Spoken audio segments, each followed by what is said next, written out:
Nous tous chrétiens qui vivent, nous appeler pour nous capables d'investir nous, non seulement dans la connaissance de la parole de Dieu, en la méditant jour et nuit, Jean que nous lisons dans Somme 1er, mais tout nous appeler pour nous capables d'investir nous dans la pratique de la parole de Dieu, comme nous l'avons dit la dernière fois, comme un exercice spirituel qui confirmait notre appartenance à Christ, et aussi qui aide-nous pour consolider notre relation avec notre Sauveur. La connaissance de la parole sans la pratique de la parole, c'est une activité, nous t'a dit, qui est futile, qui n'a aucune valeur éternelle. C'est ça l'apôtre Jacques, te voulait dire, nous, il voulait enseigner nous, dans son épître en disant que la foi sans les œuvres est morte. Donc, grandissons ensemble en Christ.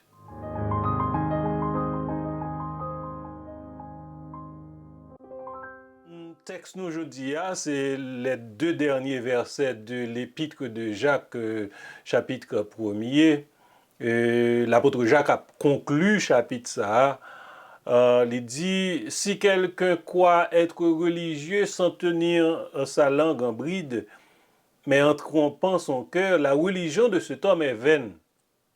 La religion pure et sans tache devant Dieu notre Père consiste à visiter les orphelins et les œuvres dans leurs afflictions et à se préserver des souillures du monde.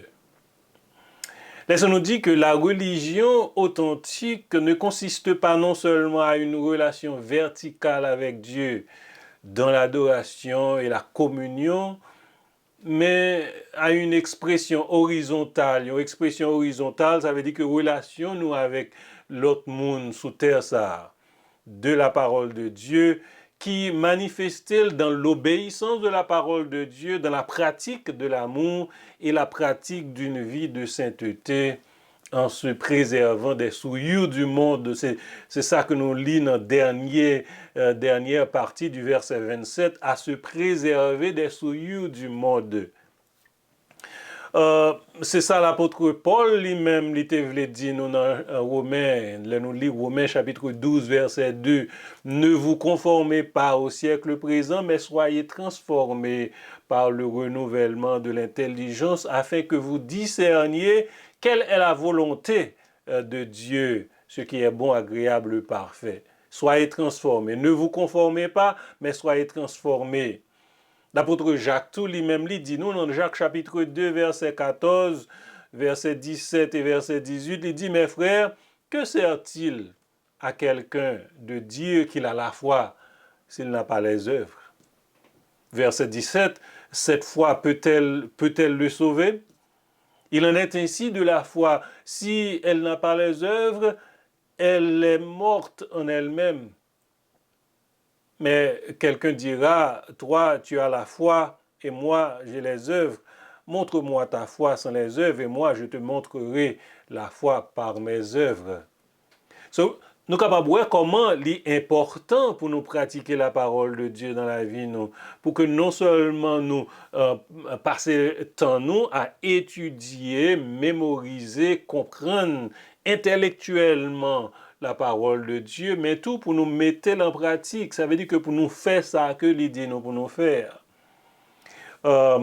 Il faut dire que les œuvres ici, lorsque l'apôtre Jacques lui a parlé, les œuvres ici, c'est même idée ça que nous trouvons dans les écrits de Paul, dans Éphésiens chapitre 2 par exemple, verset 10, car nous sommes son ouvrage ayant été créés en Jésus-Christ pour de bonnes œuvres que Dieu a préparées d'avance afin que nous les pratiquions. On prend sur le chrétien qui est appelé, qui est sauvé par la grâce, par le moyen de la foi, il est appelé pour le capable de prouver cette foi dans les œuvres, pour pratiquer la parole de Dieu et pour montrer ça. Les œuvres de la foi, c'est la pratique de la parole de Dieu. Ce sont les actions de la vie du chrétien pour témoigner de la véracité de sa foi en Christ. Et c'est ça que l'apôtre Jacques lui-même, dans ça que l'a dit là, dans chapitre 2, verset 14, verset 17, verset 18, on prend les œuvres, la foi sans les œuvres, li morte. Si on dit que on a la foi, on pas montrer ça, on pas prouver ça dans les œuvres. C'est comme si c'est la foi là, li morte. Être spirituel, pour certains chrétiens, c'est par exemple se séparer de la société pour se consacrer à l'étude et à la prière, à l'étude de la parole de Dieu et à la prière. Et nous sommes capables de penser au temps des monastères, les moines, ils séparés de la société dans le but pour être capables de préserver des souillures du monde. C'était peut-être même idée ça qui était traversé un groupe que nous avons gagné dans le Nouveau Testament, que on prend que le Nouveau Testament référait à lui-même les Esséniens du Nouveau Testament.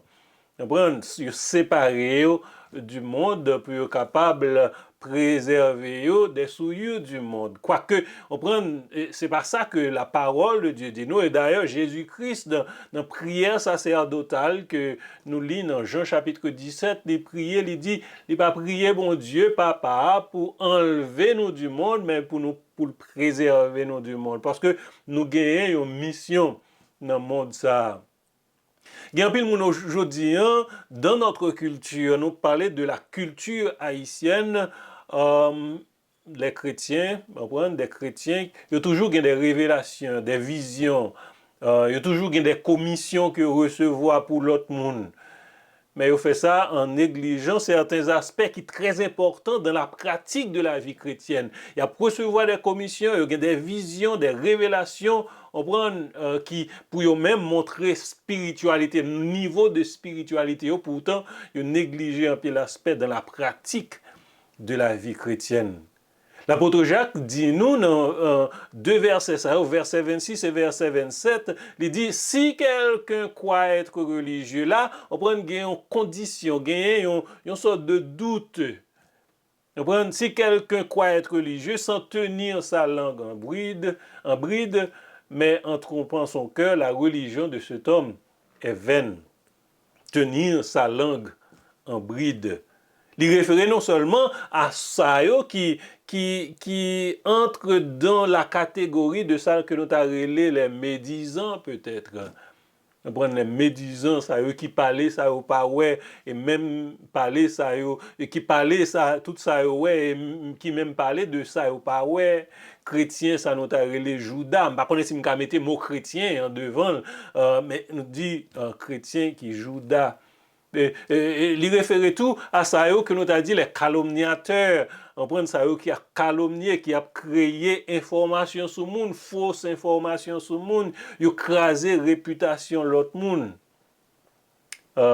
Mais tout, tenir sa langue en bride, il référait aussi à ce que l'apôtre Jacques, plutôt, il dit nous, dans le verset 19, toujours chapitre 1er, il dit, sachez-le mes frères bien-aimés, ainsi que tout homme soit prompt à écouter, lent à parler, lent à se mettre en colère. Il y a une relation entre ceux qui parlent trop et la colère. Quand on est en colère, nous dit des choses qui sont regrettables. Des choses que si nous pas en colère, que nous pas dit, mais les nous en colère, nous parler en pile, nous dit des choses qui sont regrettables. Nous perdons du contrôle de la langue. Contrôler sa langue, il doit y avoir une affaire spirituelle, une affaire de spiritualité pour tous les chrétiens. Contrôler sa langue. Remarquez bien le mot que l'apôtre Jacques l'a utilisé, sans tenir sa langue en bride. Pour ça, eux qui habitués avec les animaux, par exemple, cheval, ils mettaient une bride dans la bouche afin que avec bride ça ils cap contrôler cheval là menen côté faire aller côté que le monde qui montait là cap diriger la menen.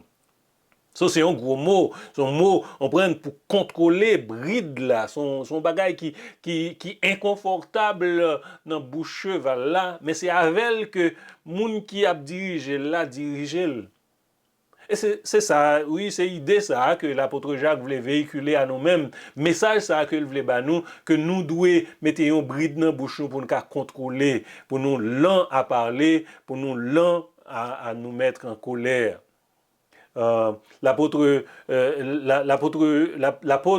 Jacques lui dit nous que ça eux qui voulaient pratiquer la religion authentique, ils doivent nécessairement tenir langue sous contrôle. Nous devons mettre langue sous contrôle. Comprendre? Tenir langue sous contrôle, mener une vie de compassion et d'amour, visiter les orphelins et les veuves dans leurs afflictions, se préserver des souillures du monde. Nous, les chrétiens haïtiens, nous gagnons un devoir pour défendre la moralité et aussi pour nous rejeter l'immoralité. Comme dans le cas du nouveau code pénal, on prend qui fait un pile parler de lui. On prend le nouveau code pénal haïtien qui fait un pile parler dans toute radio, réseaux sociaux. Mais nous gagnons tout, un devoir. Même gens que nous défendons, nous essayer de rejeter l'idée d'immoralité qui trouvait dans le code pénal, nous gagnons aussi un devoir de rappeler à l'ordre les chrétiens qui ont volé dans l'administration publique. Chrétiens qui ont contribué dans la corruption de l'administration, comme même avec tout l'autre monde. Chrétiens qui dans l'administration, et puis, qui par jamais viennent travailler à l'heure, qui pas bail 100% de travail que yo doit faire. Et par conséquent, lorsque vous pas venir à l'heure, comme ça, vous volez dans le temps que vous doit bail à travail, que vous payez pour faire là. Et chrétiens qui a pratiqué évasion fiscale pour capable sauver quelques gouttes. Évasion fiscale, c'est l'ordre de payer impôt et pour pas payer impôt, ou bien on prend nous baillons menti quelconque pour pas payer niveau d'impôt, de taxes qu'on doit payer. Songez la parole de Dieu, dit nous, Jésus même les dit nous, donnez à César ce qui est à César et à Dieu ce qui est à Dieu. Priez-moi pour nous, je dis, c'est que nous les chrétiens, nous sommes capables de faire la différence. Différence, on prend qui marcher selon la parole de Dieu. Pour nous pas non seulement des gens qui gagnent des versets dans la tête, nous, que nous connaissons ça que verset dit, mais pour nous capables, on prend des gens qui pratiquent la parole de Dieu. Que bon Dieu bénisse nous.